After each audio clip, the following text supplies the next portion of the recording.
In the cosmology of the ancient alchemists, there existed an image so primordial, so saturated with the numinous, that it appeared across civilizations separated by vast expanses of geography and time.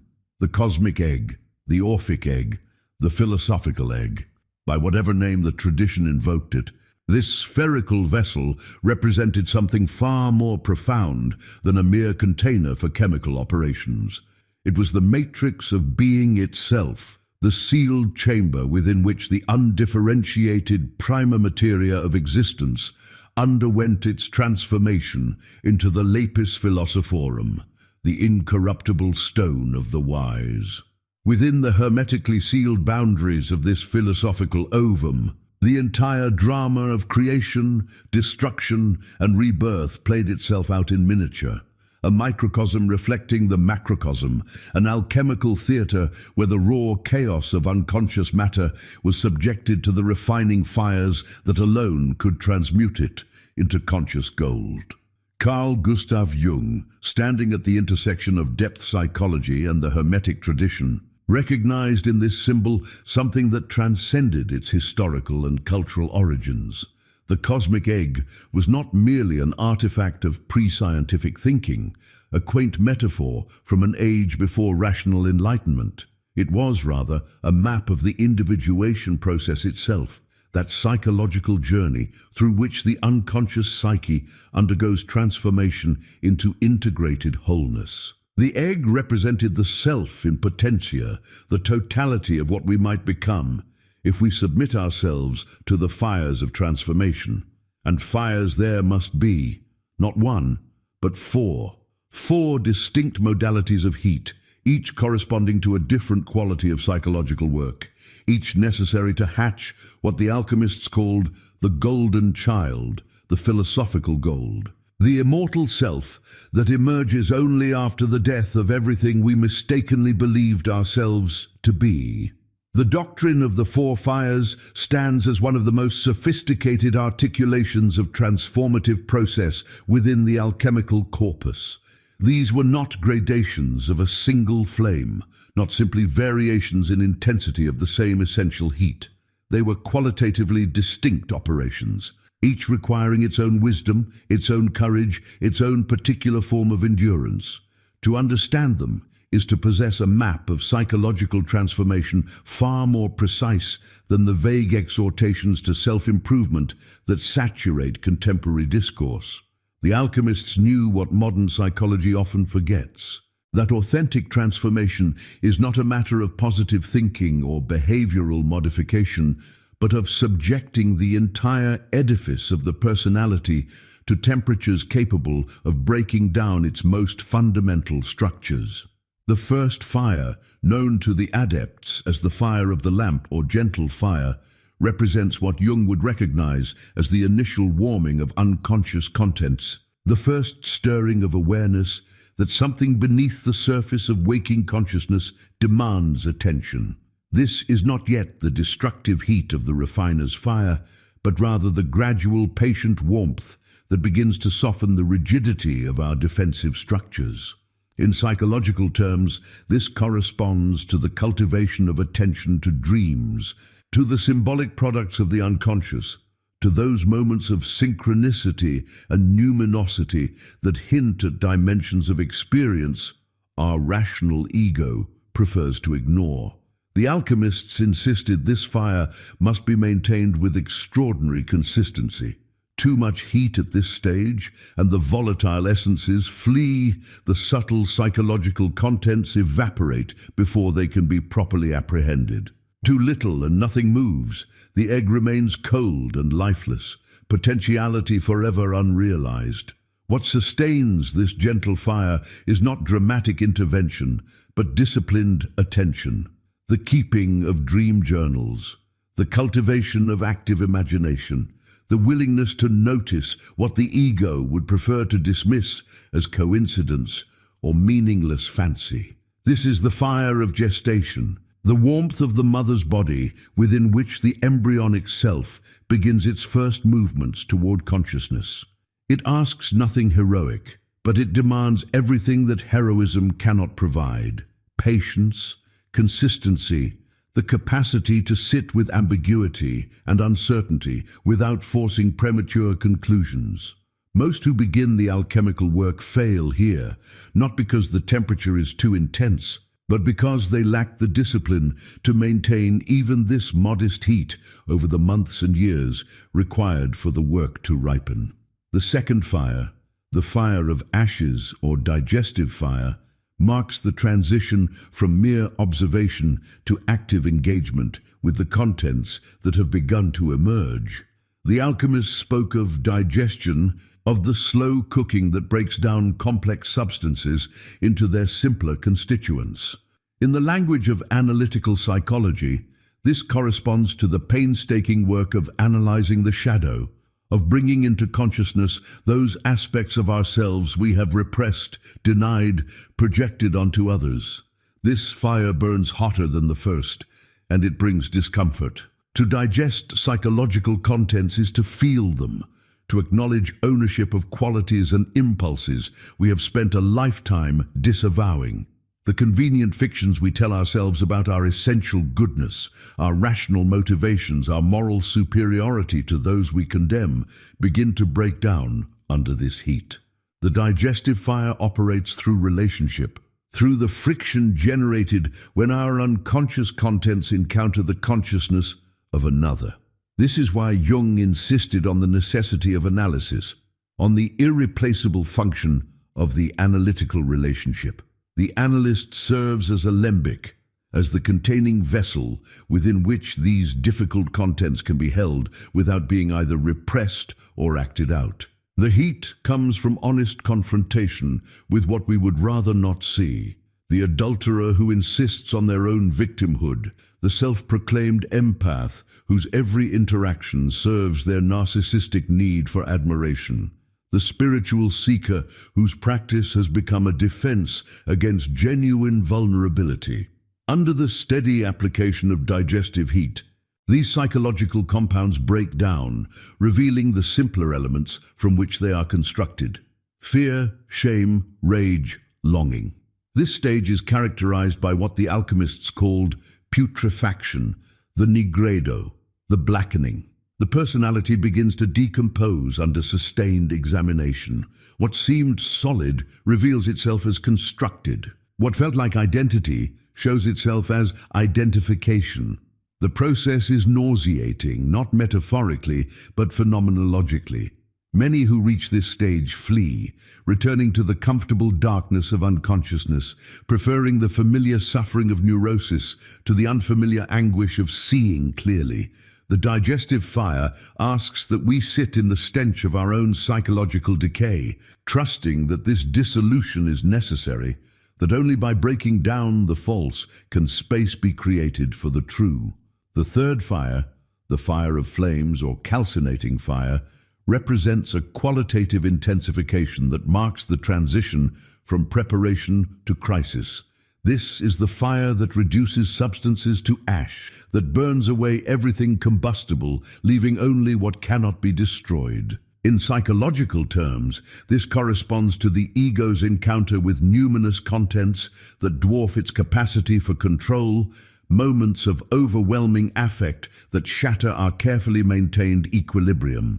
These are the experiences that Jung termed enantiodromia, the dramatic reversal into the opposite. The devout believer consumed by doubt, the rationalist overwhelmed by irrational compulsion, the controlled personality overtaken by wild emotion. The calcinating fire often arrives unbidden in the form of life circumstances that exceed our capacity to manage: profound loss, betrayal, illness, failure. But it can also be deliberately invoked through practices that intentionally overwhelm the ego's defenses.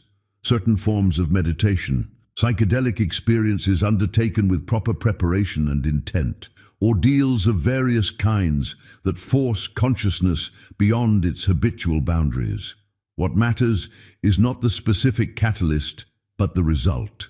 The temporary dissolution of the ego's organizing function, the collapse of the structures through which we have been interpreting and controlling experience. This is perhaps the most dangerous passage in the entire alchemical work, The ego, confronted with its own inadequacy, may fragment rather than transcend, psychosis rather than awakening. The calcinating fire must be contained within the philosophical egg, within a vessel strong enough to hold the intensity without shattering. This is why the traditions insist on preparation, on the cultivation of what they call the hermetic seal. The vessel must be ready before the fire reaches this intensity. In practical terms, this means cultivating sufficient ego strength before deliberately invoking its dissolution, developing psychological resources and relational support adequate to the ordeal that must be endured. What emerges from the calcinating fire, if the vessel holds, is what the alchemists called the caput mortuum, the death's head, the residue that remains when everything combustible has been consumed. This is the immortal core, the aspect of psyche that transcends the constructed personality. But it is not yet integrated, not yet living. It sits inert, potential without animation, the philosophical gold in its raw and unworked state. For this final stage, a fourth fire is required. The fourth fire, known as the fusion fire or fire of multiplication, represents the heat required to integrate what has been purified, to join what the tradition calls the red king and white queen in the sacred marriage, the conjunctio oppositorum. This is not the destructive heat of the calcinating fire, but rather the creative heat of gestation and birth. In Jungian terms, this corresponds to the emergence of the self as living center of the personality, no longer theoretical construct, but experiential reality. The fires of dissolution have revealed what we are not. The fusion fire reveals what we are. This fire manifests as the capacity to hold tension between opposites without collapsing into one pole or the other. To be simultaneously humble and confident, to embrace both mortality and meaning, to acknowledge darkness without being consumed by it, to celebrate light without denying shadow. The alchemists spoke of the rotation of elements, the circulation of the philosophical waters, the creation of a living dynamism within the sealed vessel. In psychological experience, this appears as a new quality of consciousness, one characterized not by the ego's anxious control, but by a centered flexibility, a capacity to respond to life's demands without losing connection to the deeper self that has emerged from the fires. The fusion fire is paradoxically both the hottest and the most sustainable of the four fires. It burns with the intensity of authentic being, yet it can be maintained indefinitely once properly established. This is because it draws its fuel not from external sources, but from the circulation of energies within the sealed vessel of the integrated psyche. The conscious and unconscious dance together, generating heat through their interaction, that heat in turn facilitating further circulation, a self-sustaining process the alchemists called the philosophical stone in its active state. To live from this fire is to have completed the great work, though completion here does not mean termination, but rather the establishment of an ongoing process. The golden child hatched from the cosmic egg is not a static achievement, but a living being that continues to grow, to develop, to circulate through the chambers of the soul. The four fires have not been extinguished, but integrated, each available when needed, the adept now capable of modulating heat according to the requirements of the moment, gentle warmth for the cultivation of new contents, digestive heat for the analysis of emerging patterns, calcinating flame for the dissolution of crystallized structures, fusion fire for the integration of purified elements. What distinguishes one who has undergone this fourfold firing is not perfection, but presence, not the absence of shadow, but its integration, not transcendence of limitation, but conscious relationship with it. Such an individual carries a quality the alchemists called philosophical gold, which has nothing to do with material wealth and everything to do with incorruptibility. They cannot be seduced by collective enthusiasms or panics. They cannot be manipulated through fear or inflated through flattery. They have been reduced to essence, and that essence, having survived the fires, stands as something the world can neither give nor take away. But we must be clear about what this means in lived experience. The individual who has hatched from the cosmic egg does not thereby escape suffering. They suffer more acutely, if anything, because they are more conscious, more present to the full catastrophe of human existence. What changes is their relationship to suffering. It no longer destroys, because they have already been destroyed and reconstituted. It no longer threatens identity, because identity has been revealed as constructed and therefore revisable. The fires have taught them that they can endure heat beyond what they believed possible, that dissolution does not mean annihilation, that from the ashes of what we were, something golden can emerge. This is the great secret, hidden within the image of the cosmic egg and its 4 philosophical fires. The treasure is not external. The gold is not elsewhere. The transformation we seek cannot be purchased or achieved through technique alone. It requires submission to heat, to the refining fires that alone can separate the dross of accumulated conditioning from the gold of authentic being. The egg must be sealed, the fires must be lit, the work must be endured, and what emerges after the patient application of heat in its 4 distinct modes is not a perfected ego, but a self that has died to what it thought it was and been reborn as what it actually is. The cosmic egg sits in the center of the alchemical laboratory, that interior space where the real work occurs. The fires are already prepared, requiring only your willingness to seal the vessel and endure the heat. The gentle fire waits to warm what has been cold. The digestive fire stands ready to break down what has been rigidly held. The calcinating fire prepares to reduce to ash everything that can be burned. The fusion fire glows with the promise of integration, of the sacred marriage within the chamber of your own being. The egg of your potential selfhood awaits the application of heat.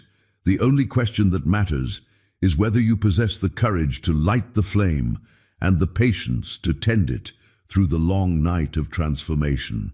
The golden child you seek gestates not in distant mysteries or external accomplishments, but in the sealed vessel of your own soul, waiting for the 4 fires that alone can hatch what you have always been but never yet become.